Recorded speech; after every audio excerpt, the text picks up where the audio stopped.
Good morning. Thank you all for being here. My name is Mia Andrews. I'm the Global Studies Coordinator here on campus, so my job is to share information, help collect applications for our study abroad programs that we have here at the university. I was an alum here at the university. I benefited a lot from global studies as a student, had lots of study abroad experiences. So I'm just here to share with you today what we're offering here, our full semester programs, and then our summer trips in 2026. So first I'll begin with our Rome and Arizona programs, which is our full semester programs, followed by some brief student testimonies. And then I'll introduce our esteemed faculty who are leading summer trips in 2026. So I'll begin first with Rome. Rome kind of speaks for itself. It's an immersive study experience in Rome, Italy.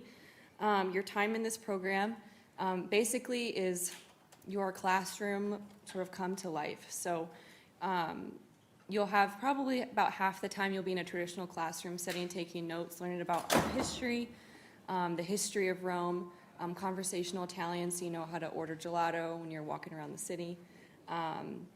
You want to learn about the life of St. Benedict, who had his origins in Rome and obviously informs a lot of what the university is today. But the other half of the time, you're going to be doing excursions and going to museums within the city. So classroom come to life. Think that if you're going to learn about the assassination of Julius Caesar at the Ides of March, the downfall of the Roman Empire, you're going to learn about that in the place where it happened, right? If you're going to learn about gladiator fights, you're going to be in the Colosseum, like these students here, or studying beautiful art in the Vatican museums. But other than being able to do these incredible things, learn incredible things, your time in this program is going to be a time of deeply personal change for you. So your Rome professors are going to draw upon the beauty of this city to challenge you to think about what it means to live a meaningful life. Which in turn allows you to think more clearly about what your particular calling is going to be in your life. So it's an opportunity unlike any other, and a time to fully experience adventure of life as well. So you'll have classrooms in the city, you'll have weekends for travel. A lot of our students like to go to Greece and Germany on the weekends, or France, Spain, what have you. It's a lot of fun. I have a couple of details too. We send 35 students a semester for fall, spring, and then we also have something called a Maymester, which is just a 5-week shortened program from early May into early June. Our applications are now open for all of next academic year, so we do fall 26, spring 27, or Maymester 2027. When students apply for the program, they'll indicate their semester of choice in the application, and then the application committee will take that into consideration and assign you to your semester or Maymester. Students are enrolled in courses that cover your core curriculum requirements. So for full semester, you'll take 15 credits in ethics, history, art. You'll take a Benedict course, a conversational Italian course, and for Maymester, you'll just take 3 credits. I also wanted to give sort of a review of the costs for these programs. For full semester, it's just regular tuition, room and board for a full-time student status. They attach a program fee for all of your museum visits and your excursions throughout the semester. It's about $2,500. You'll pay a round-trip flight there and back, and then students will usually budget their own personal spending money for your travel weekends. You usually have between 6 and 8, and then you'll have a 10-day fall or spring break as well that you'll budget for. Maymester, slightly cheaper, but it's financed a little bit differently. So you would pay tuition fees for the 3 credits that you'd be taking. Room and board is $750, program fee $750, round trip flight, and then you would have fewer travel weekends to budget for. Financial aid applies the same for full semester in Rome, but for Maymester it'll kind of depend on how you organize your summer academic schedule. So if you're a full-time student during the summer semester, then financial aid can kind of come through and help pay for these costs. Otherwise, if you're just taking the 3 credits during the summer, then this would be a higher out-of-pocket cost than the full semester. So it just kind of depends on how you want to do everything there. And then I have a QR link as well. This will take you straight to the Rome application. You can self-enroll, and then there's going to be details on the home page as well for how much things will cost, a brief summary of the program, what classes are offered, eligibility, and things like that. So to apply for any of our programs for next year, you just need to complete all the assignments in the Canvas course by December 5th. And then that's all I have for Rome. I'm going to keep it brief here, and then we'll field for questions here at the end if we got time. I'll move on to Mary College at ASU. This is our other full semester program we have at Arizona State University. So during your semester, you're considered an exchange student with ASU in Tempe, Arizona. You take classes at our satellite campus called Mary College, which is basically just UMary. And these are courses offered by Mary College faculty in Catholic Studies, many of which cover core curriculum requirements, so your advisor should be able to help you kind of plan for what courses you could take. And then you also take classes through ASU. The idea of this program is that you get to get the UMary feel of the community and sort of the vibrancy of life, but while taking advantage of the immense resources that this university allows for you. It's the largest Research One public university in the country. I think they've got like 60,000 students in, Tempe, Phoenix alone. And that means taking classes that best fit your major, and maybe some classes too that aren't typically offered here on a regular basis at UMary. And it's also like nice and warm down there in the spring semester. If it's like -50 here, it's going to be 50 degrees there and sunny. It's really close to California, so a lot of students like to take their weekends and go to a beach. And then you can see the students here have an excursion to the Grand Canyon during their semester. Like Rome, though, the university sees this program as deeply transformative for you. So if I'm going to compare it to Rome, I would say these programs work really well together. Ideally, you do Rome first and then Arizona next. So in Rome, you're learning about what it means to live a meaningful life. And once you've learned that, being at Arizona allows you the opportunity to be able to live and articulate the vision of this meaningful life in the wider culture. So you do this through your friendships at Mary College, which is a lot like UMary here. You're befriending students at the Newman Center who are also taking classes at Mary College and are dedicated to the faith. Through your dialogue with other ASU students and just in everyday life. So learning about what it means to live as a person of faith in the wider world. Because Tempe, Phoenix is a major metropolitan city. So being able to be sort of immersed in that culture gives you the experience of being a student who's able to emerge from this program, who's able to adapt and thrive wherever you're going to be in life. So it's a lot of fun, lots to do down there. I have a few details about the program as well. We send 16 students per semester. We do a fall and a spring semester. Students are enrolled full-time during their semester, so at least 12 credits between ASU and UMary. At least 60 of your credits would be through UMary. The program works really well with most majors that we have here on campus. Accounting, biochemistry, biology, all of these listed here and more. It'll really just depend on how we get sort of your classes scheduled, because ASU offers just thousands of classes, so there's a lot of flexibility there with choosing. And then the courses offered at Mary College are in Catholic Studies, but you don't need to be a Catholic Studies major or minor to do the program. You just need to talk with your advisor about which courses fulfill core requirements and things like that. So it'll just take some planning. In terms of cost, your semester bill is split between UMary and ASU. You pay tuition to UMary and then room and board to ASU. There's also a membership fee which will cover your excursions and retreats for $9.25. The room and board, I would say, is equivalent to living in the UMary apartments on campus with a block plan. So think of it as like budgeting for your senior year that way. And then obviously you'd want to budget some spending money for your weekends, travel breaks. There's lots of dances that people go to that require, money and things like that. And then students are also eligible for a scholarship the Don Braille Scholarship for their semester. The fall semester also in this program offers a 9-day pilgrimage to Rome and Assisi. So if you're trying to decide between Rome and Arizona, you could do a fall semester in Arizona and just knock out both in the same semester. And then additionally, we also have started something called a Civic Leaders Fellowship at ASU.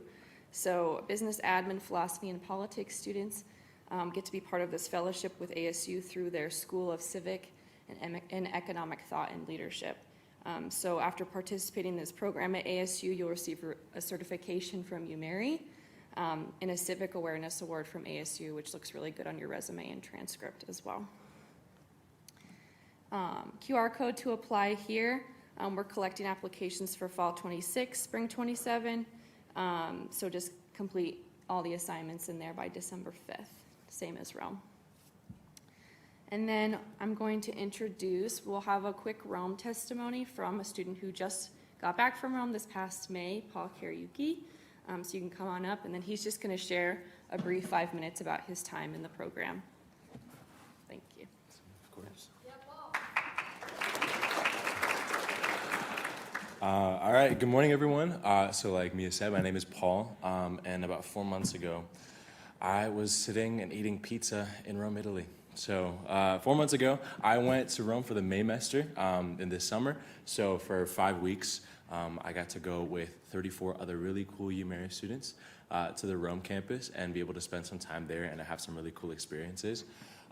So the Maymester is a super great option for people who, like financially, maybe a whole semester might not work out. Or for me, I'm a computer information systems major. I was a computer science major as well at one point. And so for people whose majors don't really allow you to do a whole semester abroad really easily, the Maymester is also a super great option if you want to get that Rome experience. So I know for me, when I showed up at UMary, I'm pulling up my notes, I'm not texting people. When I showed up at UMary, I first heard about the Rome program, I think it was at this Convocation freshman year, and I knew I was super attracted to it, but of course, I realized it was going to be a little bit difficult to do my program of study and do a whole semester in Rome. And so I was kind of, downtrodden a little bit, but then I found out about the Maymester super quickly, and I was like, that would be a really great option for me to be able to get the Rome experience, but not, sacrifice my program of study. Now, what I will say is that I have friends, 2 friends that I can think of right now, who are mechanical engineers or mechanical engineering majors, and they successfully did whole semesters in Rome, and they had a great time. One of them did classes over the summer to compensate for the classes he was missing during the school year. One of them, she just took a semester kind of off of her engineering classes and did Rome. But I know people who really wanted to do a whole semester, and they made it work. So if you want to do a whole semester, talk to your advisors, talk to Mia, and they can totally make it work for you. So yeah, a little bit about my experience. My cohort was super lucky because we showed up on May 5th, and on May 8th, Pope Leo was elected, and we were in St. Peter's Square to witness that. So that picture on the left is us having class in St. Peter's Square because it was the middle of the papal conclave, and so we really did not want to miss the Pope being elected. And so that was the morning, actually, before Pope Leo got elected. So right there you see Dr. Lombardo, who is one of our Rome professors, and he was giving us class. We take, during the Maymester, we take the Benedict Yesterday and Today course. So those 3 credits are that Benedict Yesterday and Today course. So if you want to do the Maymester, don't take that yet, and you'll take it in Rome. Our time there was really special because 3 days after we got there, we were able to witness the election of the first American-born pope. It was pretty wild. So as you can see, that is a phone picture from someone in my cohort of Pope Leo standing out on the loggia at St. Peter's when he was elected. So that was a really, really cool moment for us to be there for. And even if you don't see a pope elected while you're in Rome, there are still a lot of cool things for you to see. Are there more photos? There's like 2 more slides. Great. Okay, so there's a whole lot of fun stuff for us to do. That is my whole cohort right there with one of our first few days in Rome, standing outside St. Peter's. Academic life over there is really cool. So Dr. Lombardo and Dr. Franco are the 2 professors over there. In the Maymester, you're usually going to encounter Dr. Lombardo primarily, but in the full semester, you get plenty of time with Dr. Lombardo and Dr. Franco, who they're married, that's pretty cool. But they are super passionate about life in Rome, about the experiences that you can have in Rome, and all the stuff that you can learn while you're over there. Yeah, so there are some really great opportunities for you to like have some really cool excursions and go do really cool things. In our first week, we were kind of messed up because the whole, Pope being elected thing kind of throws your schedule off a little bit. But within the first couple of weeks, we got to go visit the Roman Forum, which you get to see a lot of the civic buildings from ancient Rome. We got to go see the Colosseum, which, I mean, if you're in Rome, you got to go see the Colosseum. And we got to just go see a bunch of the sites that you just like want to see when you're in Rome. And so Dr. Lombardo, Dr. Franco took us to go see those sites as a whole cohort, as a whole class. And they gave us the, historical context of those places, the context of what those places are used for now. And they really just gave us a super in-depth tour of all those locations that are really special and that make the city of Rome really special. And so we were able to get a super in-depth experience and in-depth look at what Rome is all about. So on the right there, we are outside of a favorite spot for all the Rome campus students, which is a place called Home Baked. It is a place where they serve American-style breakfast items. So you got your omelets, you got your waffles, you got your pancakes, all the stuff that you miss from having breakfast here in America. They have it over there. And Home Baked caters for us a lot, and so sometimes we would get breakfast wraps and stuff for lunch. But a few of my friends, we went and we had a breakfast there before one of our classes in our last week in Rome. And then, so that picture on the left, we are on a very, very, very packed city bus in Rome. That was the night that Pope Leo was elected. And so as you can imagine, St. Peter's Square was a little bit packed, as you can probably imagine. And so, and then of course, after the whole election thing happened, everybody wanted to take the bus to go home. And when I say everybody wanted to take the bus, I mean that everybody wanted to take the bus. And so we were on a very, very packed bus. It was standing room only, as you can clearly see. There's a little group of us, Rome students in the bottom right there, and then the rest of the people smiling are just like cool Rome people who decided to smile for our picture. So we were on a very packed bus, but it was a super fun time, even though public transportation is kind of a wild thing if you're not used to it. Public transportation in Rome is not always the most reliable thing, but it is an adventure, I will tell you that. It is very much an adventure to do public transportation in Rome. Another really cool thing about studying on the Rome campus is you get to do excursions with your cohort, but you also get to do your own personal weekend trip. So one of the excursions we did with the main messer was we went to Assisi, which is a really cool place. It has a lot of religious history, but it's also just like a beautiful place to walk around in. Of course, St. Francis of Assisi has a lot of history there, and you can see a lot of stuff about him there. St. Clair has some stuff there, but it's just like a really beautiful place to go to. It's really quiet. It's definitely a different pace than the regular pace of Rome, but it's a super cool place. We also got to go to Subiaco and Monte Cassino, which are two abbeys that have roots or ties to St. Benedict, who's of course a really important person to University of Mary because we are Benedictine University. But you also get to do some personal trips if you want to. So I got to do 2 weekend trips when I was there. One weekend we went to Turin and Milan, which was super special for me because my confirmation saint is Blessed Pier Giorgio Frassati, and he is from Turin. So I got to go kneel and pray at his tomb, which was a very special experience for me. And another weekend we got to go to a super cool place called Mont St. Angelo. And that is a place that has a really cool place called St. Michael's Cave, which is a place where St. Michael the Archangel himself appeared. And it is one of the, it is the only altar in the world where Mass is celebrated that was not consecrated by a human person. Because when St. Michael appeared, he consecrated the altar himself, and so it is the only altar that has not been consecrated by a bishop or anything like that. It was consecrated by St. Michael the Archangel himself. And so on that trip, I got to go to this beautiful town called Mont St. Angelo. And so that is me getting a really, really aesthetic picture on top of a hill in Mont St. Angelo. And you can see there's like the town, you can see like the buildings of the town on the left over there. And then on the right is the Adriatic Sea. So we had like a great lookout on the Adriatic Sea. It was very, very picturesque. And I got to just hang out for a weekend with some friends. And it was a very, very cool time. I know Mia asked me to share a story. One really cool story that's very personal to me that was very fun. So when you are on the Rome campus, we have some like structured class time and structured excursions, but you also have a lot of free time to just explore the city on your own. So you can walk around, see sights. You do a lot of walking.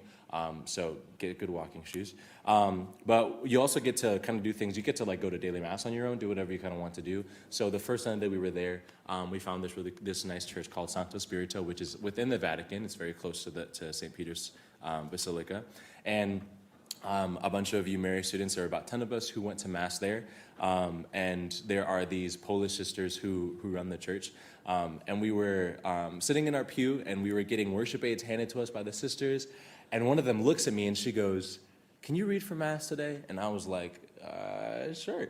So she brought me up there, and she showed me the readings for the day. And so I saw, there's a picture someone has of me reading, lecturing at a church in Rome. And the really crazy part about that was a couple of days later, someone was on Instagram. One of our cohort members was on Instagram, and she found this person, and this person was looking for the young man who had read the first reading at Santo Spirito on Sunday, which happened to be me. And she was like, "Yeah, the sisters want to get in touch with you." And so I got the email of a sister, one of the Santo Spirito sisters, and I sent her an email, and I said, "Hey, I heard that you were looking for me." And she said, "Hey, we were looking for you because we wanted someone to read for Pope Leo's inauguration Mass." So when a new pope, so context, when a new pope gets elected, there's a whole election thing, which is super cool, and then there's an official inauguration Mass where he receives some of his papal, some of the special objects that the Pope has. And so it's a super, super special Mass. It's a super big event, almost as big as a conclave. And they were like, "Yeah, we were looking for someone to read, and we thought of you." Now, someone else got the spot already, so I couldn't do it. But they were like, if we want to contact you, we'll contact you another time. So I almost read for the Pope, which is a really cool experience from being in Rome. And it's pretty cool. So there were a lot of cool things. I made so many good friends when I was in Rome.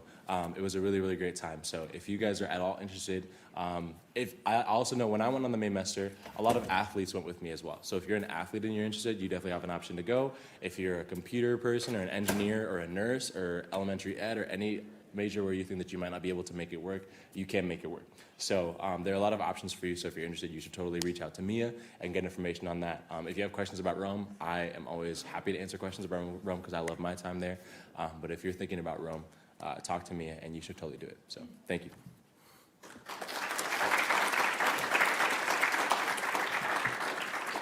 Thank you, Paul. And now I'll introduce Paige Smisky, who just did a spring semester in Arizona. Thanks, Paige. I have 3 slides as well. Okay, if you want. awesome. Hi, everyone. My name is Paige Smisky. I'm a senior biomechanics student this year, and last spring I studied at Mary College at ASU. I think it's a very underrated program. I think when I was a freshman, hearing about all the global studies trips, obviously Rome is the big pull, but I do really think you can do both, and I think it has a lot of really cool opportunities for you as well. For me, it did not really work out to do Rome, just because being in the sciences, I feel like I would have been a little bit behind and I didn't want to do that.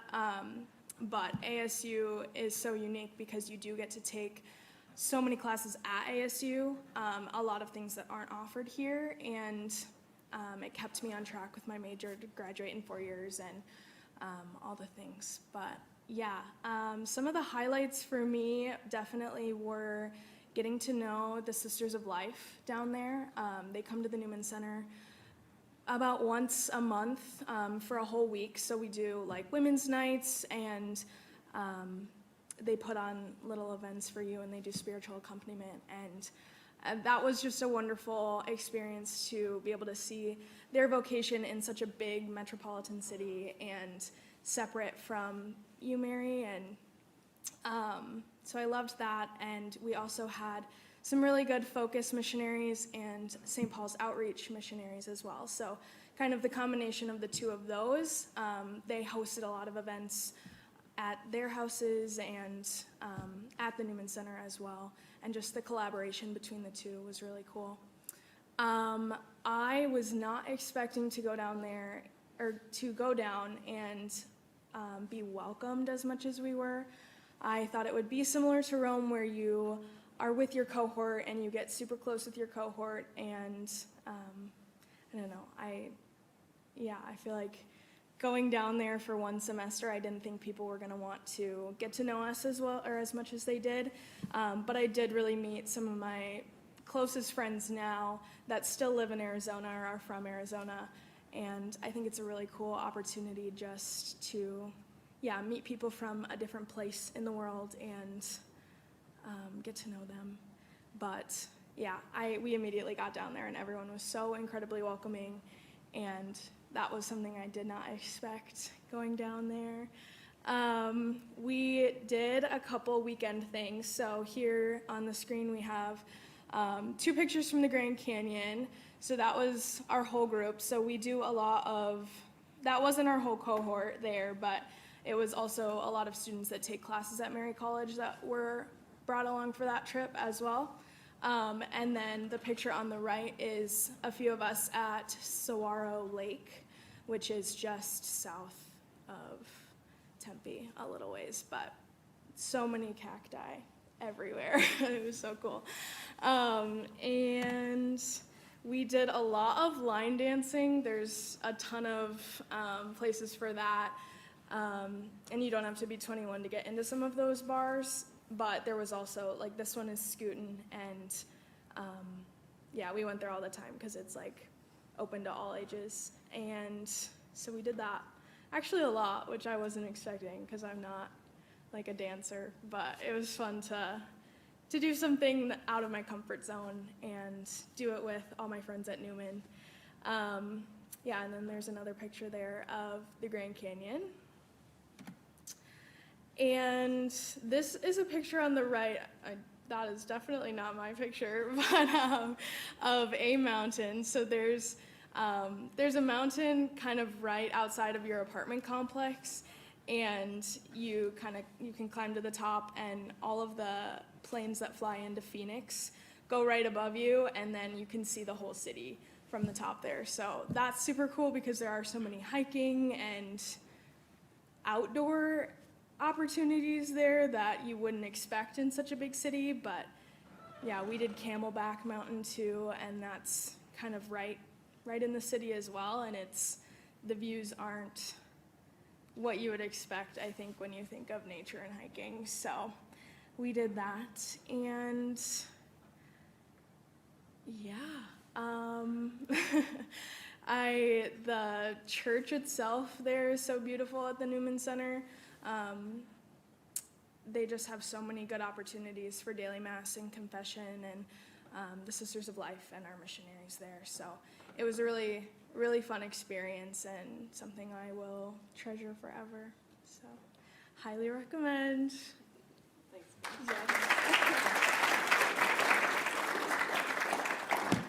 That concludes our full semester programs for Rome and ASU. So I'm going to have our esteemed faculty talk briefly about our summer trips for summer 2026. So Dr. Cans will come up and she'll talk about their Peru Medical Service trip happening in May. Thank you. All right, so I'm Dr. Cans, as Mia mentioned, and I'm the lead nursing faculty that goes on the Peru Medical Mission trip. This will be my 5th year going, and I don't ever plan on not going. As long as I work here, I will go on this trip. So I go on the trip with Dr. Apollo Kitzenberg, who's an occupational therapy faculty at the Billings site, and then Dr. Carrico, who is an engineering faculty.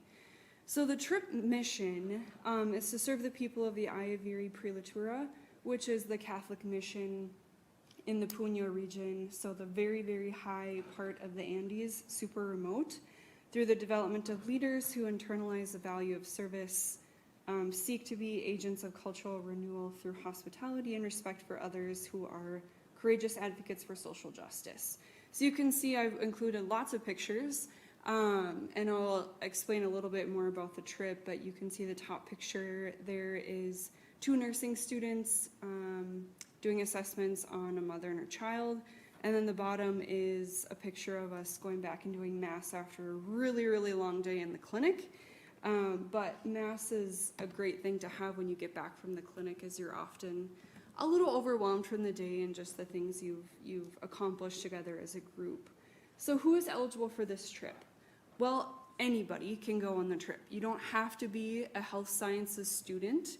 Obviously, we partner with the School of Engineering, and I'll explain a little bit more about the different types of projects that they do along on the trip. But St. Gianna School of Health Science students, we have had nursing students, we've had occupational therapy, physical therapy, RT, pre-med, who I know isn't in St. Gianna School, but really any type of student can come with. And then obviously our engineering students, we've had students come with that are university studies majors. Last year we had a business administration major student come with. So I'll explain what different types of students do on the trip here. This is just a rough trip outline. So just keep in mind every year can be a little bit different based on when we get our group flights. We obviously want to get group flights on the day that's the cheapest. So we'll either leave Bismarck the day after graduation or 2 days after graduation. Just depends on when we can get the best flights. And then we're gone for 10 days. So that does cut into the first week of the summer semester. So we just encourage students to talk to your faculty ahead of time and let them know that you're going to be gone the first couple of days. So the first day we travel to Lima, Peru, which is the capital city of about 9 million people. Hopefully I didn't misrepresent that.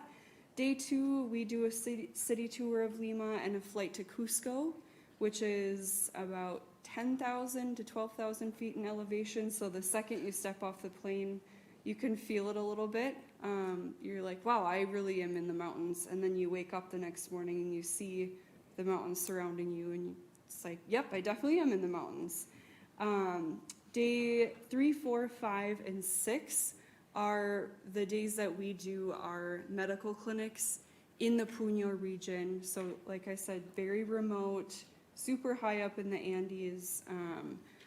There's one road in and one road out to this area, and many people who we see, we are the only medical care that they get for the entire year. So we are seeing hundreds of people a day. Usually by the time we leave, we've seen about 400 people in this region, so offering essentially basic medical care or preventive care to children, infants, adults, and older adults as well. Now you can see the bottom picture here is our group doing a service project. We do mostly medical clinics, but in that we also do a service project or two. Now this is where our engineering students and faculty usually come in and help. They'll meet with the Prelatura sisters and ask what we can be of service or what we can help with this year. Last year we built them a greenhouse. So you can see the students that got together and built that greenhouse. Before, we've had engineering students making canes in the clinic, so literally taking measurements and making canes out of PVC piping and a heat gun. And it was really exciting to see several patients come back to the clinic this year with the canes. And they're using them, and they're using them correctly, and reporting, lesser pain and different things. We do a trip to Machu Picchu, and then we come back to the US. So I think I've answered both of these questions. Well, the first question. The second question I usually get is there any courses I can take to get credit? Yes, you can take HUM 325, which is Service Learning in Peru. It's a 3-credit course, and I'm the course faculty. So it runs accelerated for the very first part of the summer. If you're more interested in that, I'd love to sit down and talk about it further, but I don't want to go over my time here. And there's just a QR code here if you have any more questions. I think it goes to the application. Perfect. Applications are due November 7th for the trip. Again, it really is a trip of a lifetime if you're interested, and you don't have to be a health sciences student. If you are a health sciences student, I often get the question, well, I'm a freshman or a sophomore, I'm early in my studies, do you think I should wait until later on? Not necessarily. I think you can get very good hands-on experience going on the trip early on. If you go later on, you, again, will just develop a different set of skills. So you can find me in the Casey Center for Nursing, office 139. or just reach out to me via email. I'm happy to answer any and all questions about the trip. So, thank you.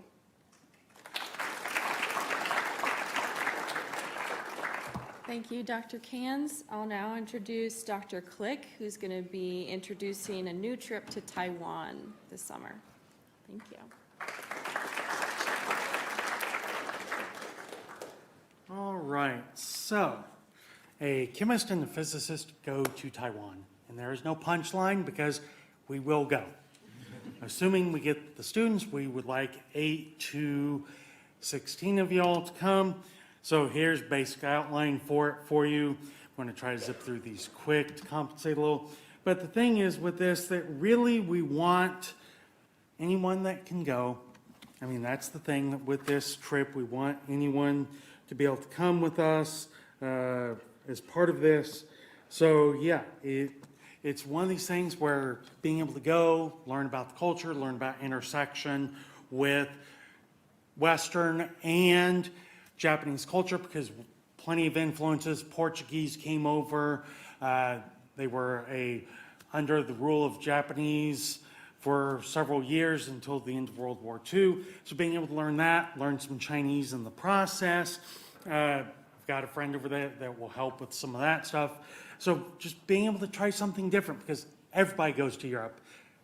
This way you get to try something different. Be certainly different, maybe even hone your chopstick skills in the process. So I'll be the one mainly leading it. Got our physicist as well, so if you need anything in motion or you need more energy, she can help you with that. So we got that going, and basically for this, as long as you've got a reasonable GPA, you're not getting into any trouble, so on, you're welcome to come. We will try to have some in-person interviews after we get through the main application process, because if we have enough interest, we want to make sure we get the right people to go, because it's going to be different than some of the other trips you may encounter. So you get that, you get the fact of with the course being this Lib 125, just to be able to learn a little Chinese, both some of the language, which unlike English or some of our European counterparts, you learn with tones, because there are some tones here involved, 5 different tones, which some of my students in chemistry will get to see some of that. There's also the fact that unlike if you've learned Chinese, for the written part, mainland China uses simplified, Taiwan uses traditional. So it's a little more complex, but you'll get to learn some of that too, to be able to see how it's written and be able to enjoy that as well. We will get to do some traveling as well, basically around the island.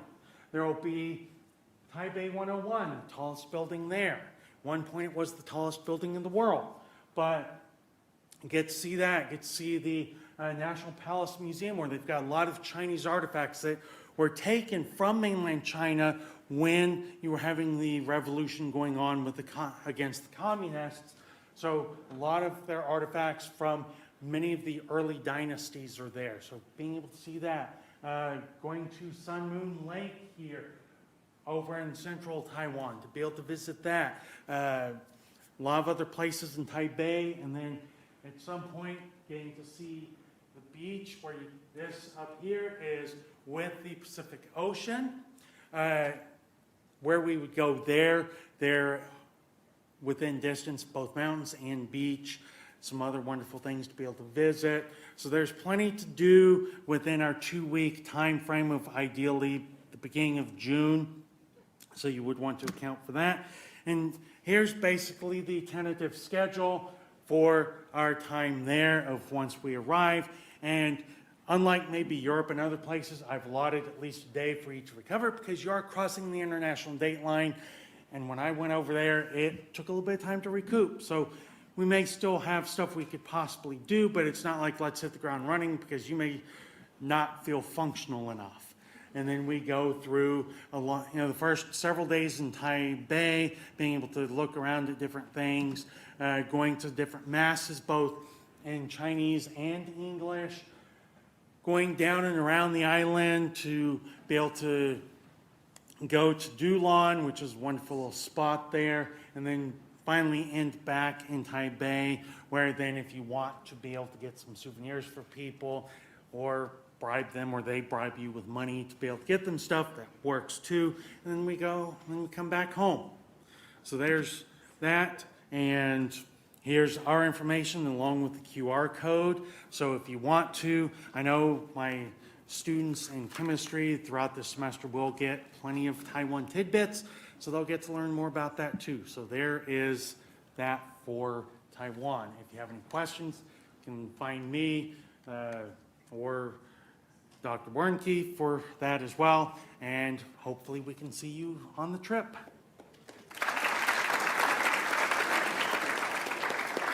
Thank you, Dr. Click. In our 10 minutes, we're going to do our last 2 summer trips. So I'm going to invite Dr. Terry Pilling, who's going to explain a new program for engineering majors in Rome. So he'll just talk a little bit about the details, and this is the QR code to apply as well. Thanks, Mia. This was a brand new thing.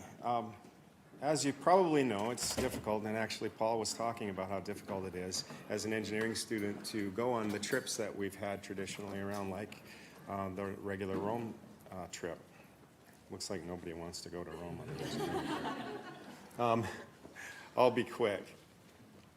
So I've been struggling and racking my brain for years on how in the world can we get a Rome trip for engineering students. And we finally figured out a way to do it, and this will be the first time it happens. I'll be conducting the trip myself, and then in later years, other faculty members will also do it. I went to Rome a couple of years ago as to the 5th World Congress of Benedictine Oblates, and I stayed at the monastery at Sant'Anselmo while I was there. And I also visited a lot of the pilgrimage sites that you go to when you go on the regular Rome trip, like Subiaco and Monte Cassino and places like that. And so those things have to be part of it, because I'm assuming that the engineering students will likely not be able to go to any of the other trips. Our engineering program is very, very difficult, and if you want to get done in 4 years, you can't do a Rome trip during the regular semester. And so what we decided to do is a 2-week Rome trip in May, and it's part of a course, and the course is called ENR 325, Engineering in Ancient Rome. And during that course is a bunch of projects, and depending on how many students want to go, you choose one of the projects, and then you study it. And one of the projects will be some place that has to do with engineering in Rome. The trip will be alternating, but let me tell you how the project works. You pick a project, and let's just give an example. Suppose you pick one of the projects at the Colosseum, which is how did they raise the gladiators from the area under the floor up to the level of the Colosseum and the animals? How did they get that mechanism to work back then? They obviously didn't have hydraulics the way we have them today. And so your goal over the semester course in the spring semester will be to show the history of it, the design of it, the use of it, possible places where it can break down, everything about it, and the way they did it in ancient Rome. And then, how would we do it today? If we were to build the same thing today, what would we do differently and what would we do the same? And then you become basically an expert on that subject. Then when we go to Rome, you become the tour guide during the day that we visit that site. And that's part of your grade as the oral sort of presentation part of it. And so we alternate the days. We go to a religious site so you can be part of the pilgrimage activities that we do there. And then the next day we go to an engineering site like aqueducts and Colosseum and many other ones. And we'll have the students choose which ones they like the most. They'll do their project on it during the course of the semester. They'll be the tour guide when we're in Rome. We'll be staying at the Rome campus. And I really hope that enough people sign up so that we can do it, and then we can continue this tradition and give this great opportunity to engineering students down the road as well. Thank you. Thank you, Dr. Pilling. And then lastly, I have Dr. Duscher talking about Norway and Iceland. Greetings! Dr. Kilpatrick and I are going to Norway and Iceland, hopefully, this spring. This is mostly all you need to know about the trip, but I'll give you a few extra details just in case. We will be considering the secularism in the region despite their deep Catholic roots. We're also going to be thinking about environmentalism, environmental impact and stewardship within those regions. Because if you've ever seen pictures, they're very stark, beautiful landscapes. Who's leading the trip? Me and Nathan Kilpatrick. It's open to all undergraduates. There's 2 courses that are being offered. One is Environmental Communication, Com 480. This would be probably good for, well, for sure good for communication majors as an upper division credit. It would be also a good if you need like upper division electives, and it would also be good for any like biology or environmental science majors as well. The other class that's being offered is Catholic Studies English 340, which is Catholic literature in Scandinavia. We'll be reading 2 Nobel Prize winning Catholic writers from the region, one from Norway and one from Iceland, and then consider both writers' attempts to root the culture of Scandinavia and its deeply Catholic past through their characters. And what are we going to see? In Norway, we're going to Oslo. We'll see museums. We'll do walking tours of churches. We're going on a sustainable cruise through Oslo Fjord. And then we will fly north to Trondheim, which will visit the city center, and Nidaros Cathedral, which is the northernmost Gothic cathedral in the world. I told somebody it was the northernmost Catholic church in the world. That was in fact a lie. So the northernmost Gothic cathedral in the world. And then in Iceland, we're doing a driving tour with cars. So we'll get to see a lot of really cool stuff like waterfalls, hot springs. We're going to see some birds and bring our binoculars and go bird watching. The name of our trip is Pilgrims and Puffins. And then there's a subtext that doesn't even matter because Pilgrims and Puffins is literally all you need to know. Probably other really cool seabirds that you don't see in North Dakota. A rough timeline is going to be May 11th through the 20th. And if you want like a more detailed itinerary or need more information, you can either email me or KP, and we would be happy to help you out.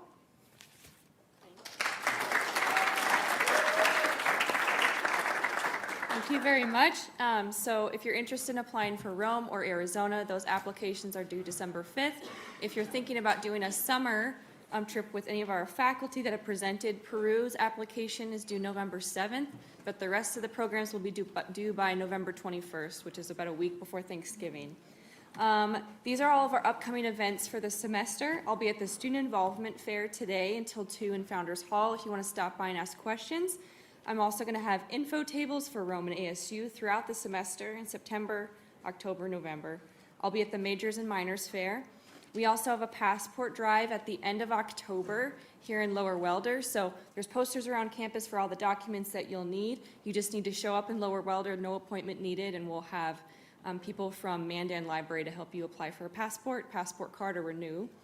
I'll also have a Global Studies workshop, so the week that Rome and ASU applications are due, I'm going to be over here in the foyer. You guys can stop and ask questions about your application. And then email me or text this number with any questions, and I'll get back to you. But that concludes, oh wait, I got like 2 minutes. Are there any questions that I could field in the last 2 minutes? Yeah. Are there scholarship opportunities?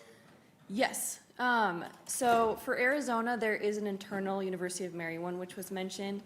For the rest of our trips, not offered through UMary, but there's a federal scholarship that you can apply for. It covers up to $5,000. And then there's also one through, I forget the name, but if you email Study Abroad, I'll send those to you. Yeah.